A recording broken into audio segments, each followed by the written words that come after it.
Activate Your Introvert, the weekly show to help leaders build performance by understanding introversion.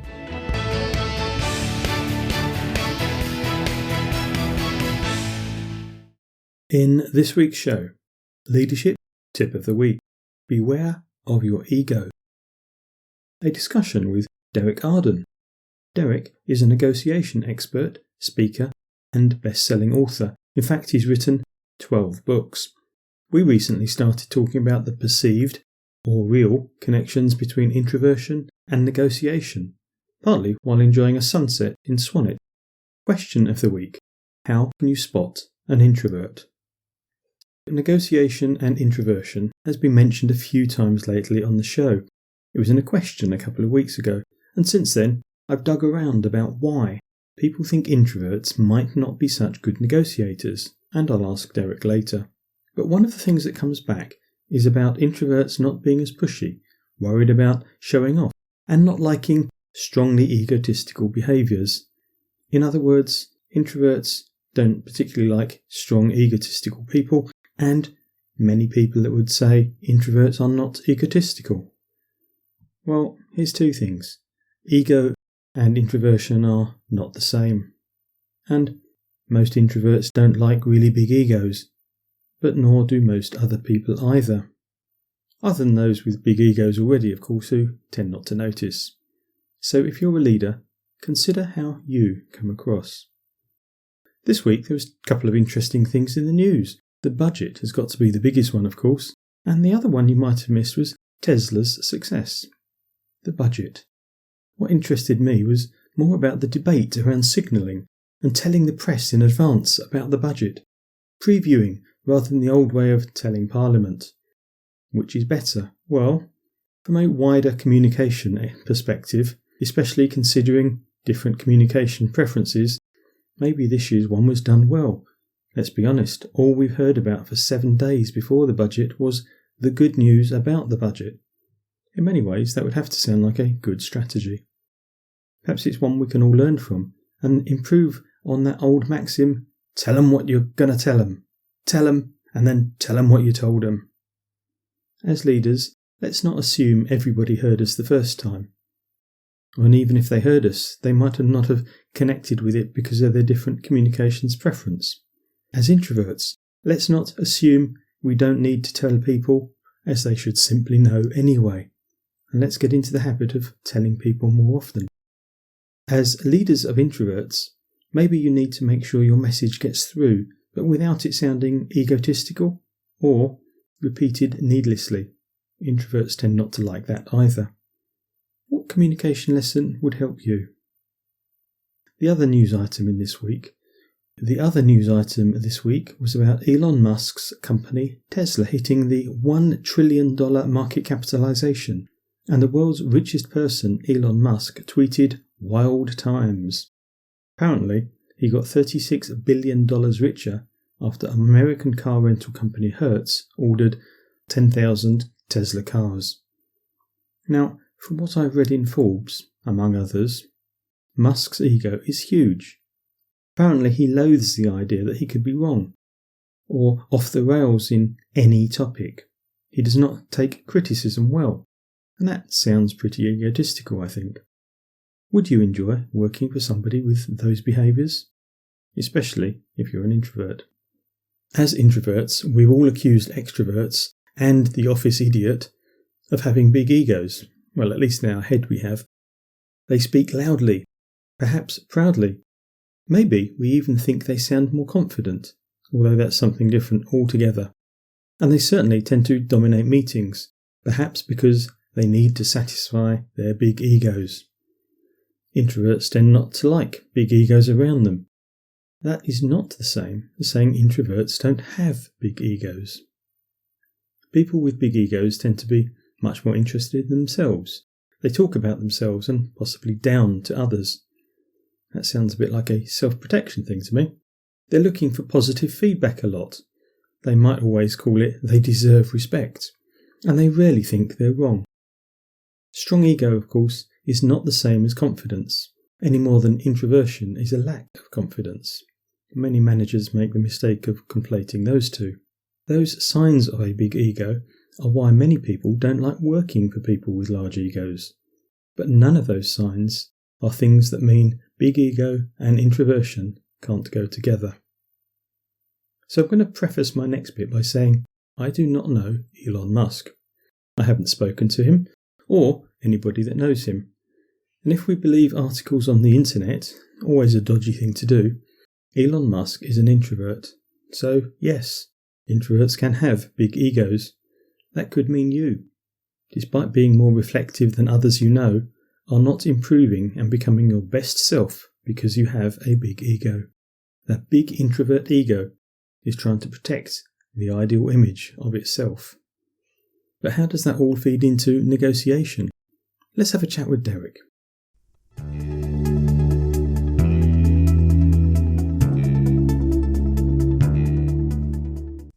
Hi, Derek. Hi, John. Nice to see you. We're going to talk about negotiation. We're going to talk about some of the issues around it, and people will get some great ideas to improve their negotiation skills, I'm sure. But just before we start, are you an introvert or an extrovert, and what's that mean to you?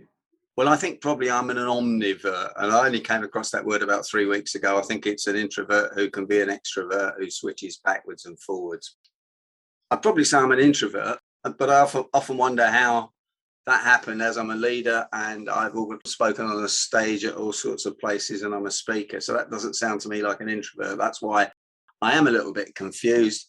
But don't ask me to a party, John. Ask me out for a quiet beer somewhere. And I cannot stand listening to people who talk a load of rubbish or talk at you rather than to you. So they drive me mad. To me, puts you more at the introverted end of the spectrum. You can go out, you can enjoy life, talking to other people. But actually, now I'm done, I'm knackered, and I really don't want to just listen to people that keep firing words at you for no good reason. How important is negotiation in everyday life, let alone business? Oh, it's vital, isn't it? I spoke to the Chartered Institute of Management Accountants last week, and we did a poll. Said who are the best negotiators, children, men or women? And children came out 84% in this poll, women 13%, and men 3%. I was a bit shocked by it, but if children are good negotiators, just watch kids. They are phenomenal.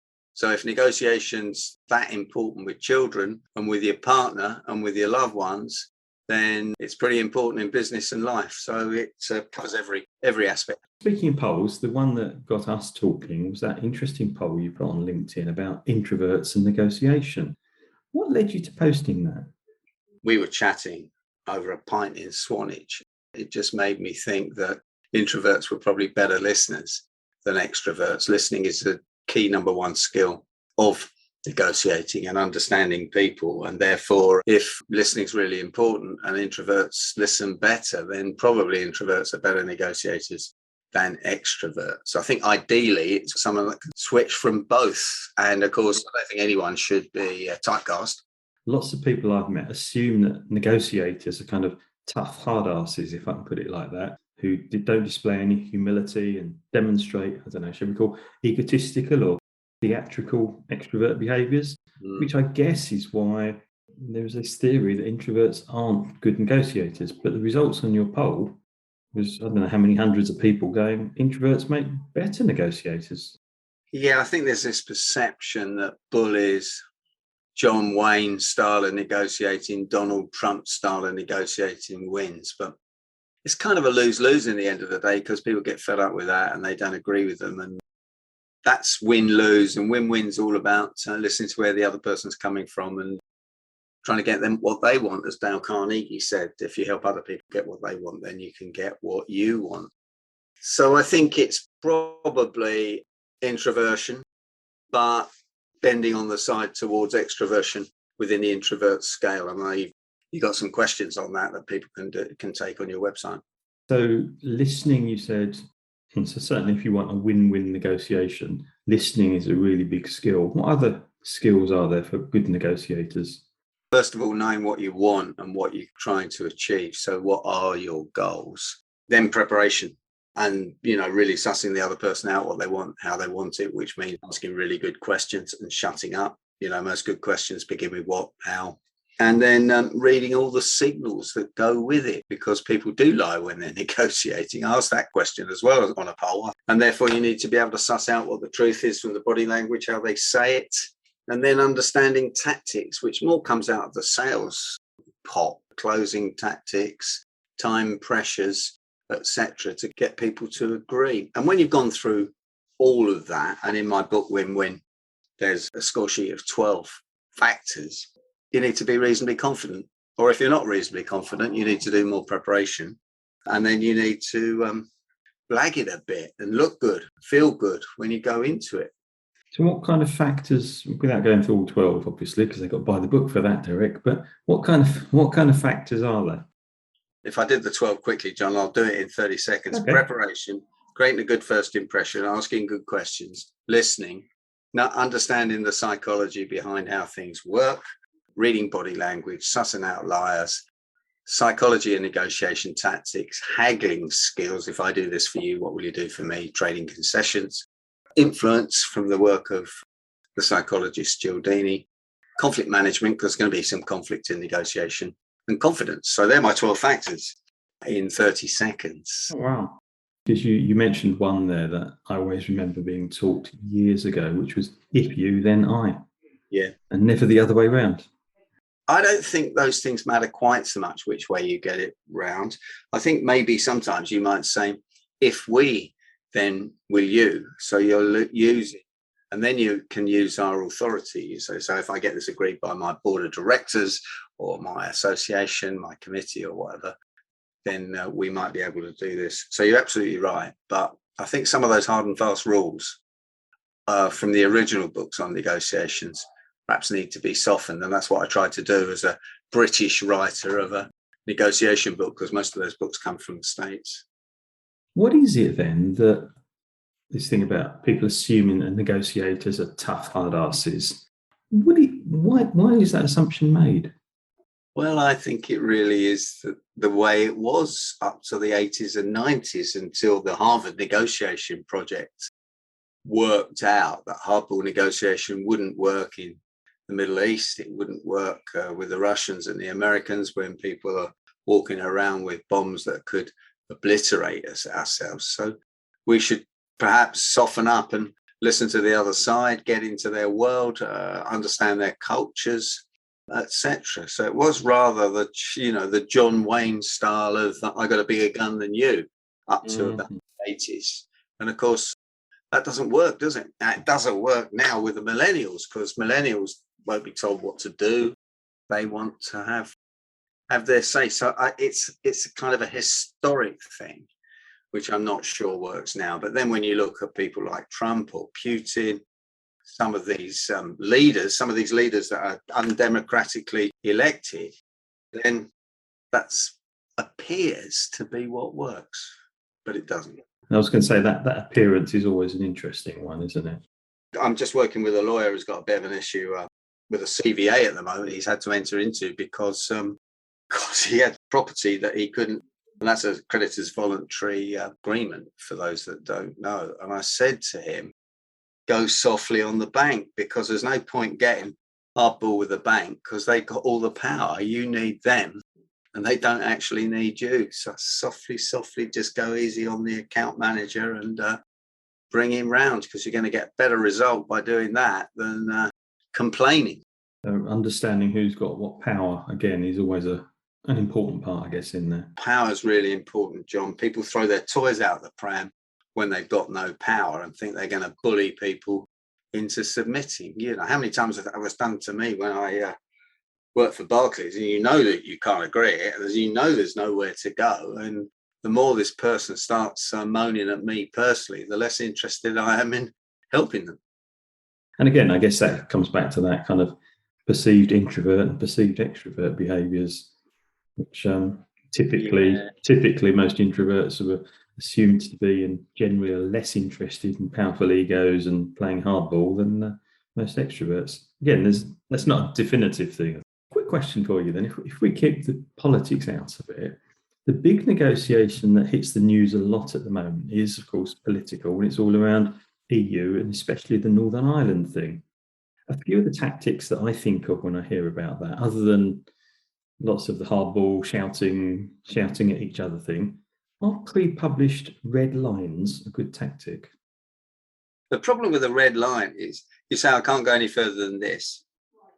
And they say, well, we can't go any further than that. And then we're 20% apart. So I think you should keep your red lines up your sleeve, because as soon as you break a red line, it looks like you've lost credibility. So it's like me saying to you, John, no, I couldn't possibly do it at that price. And you go on.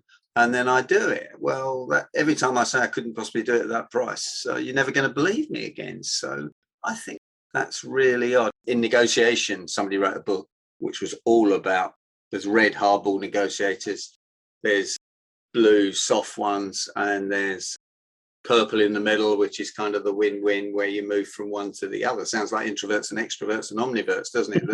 It's better to be in the middle of all those boxes, and be able to move around them.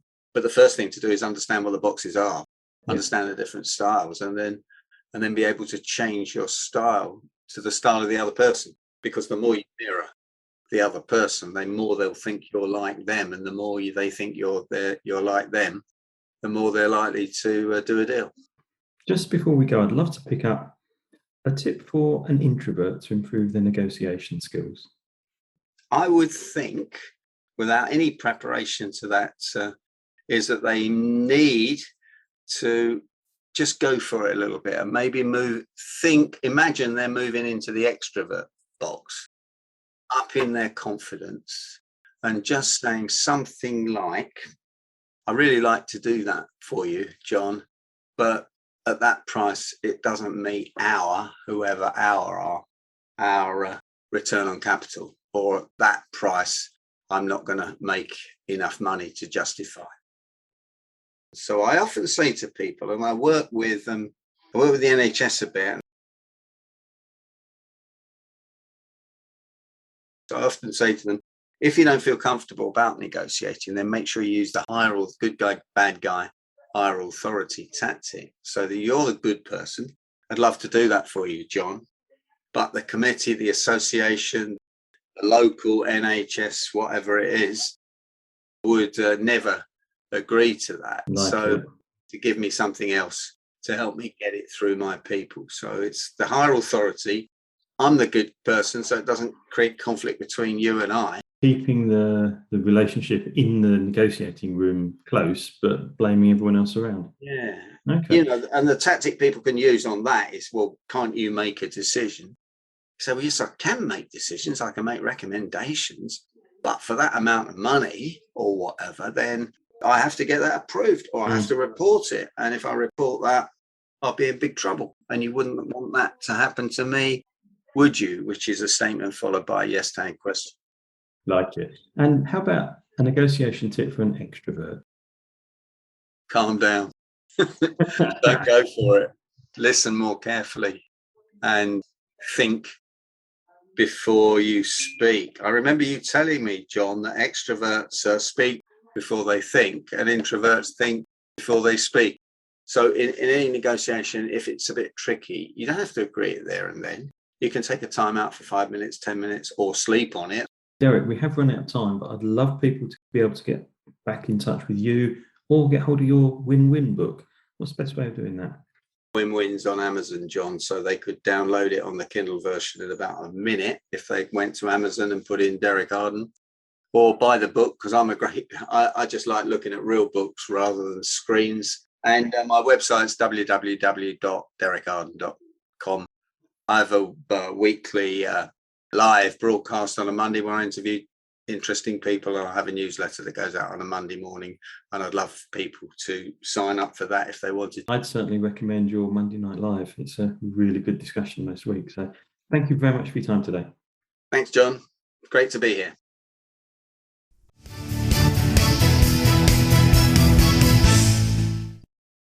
Last week, Andy asked a question: how can I tell if somebody is an introvert?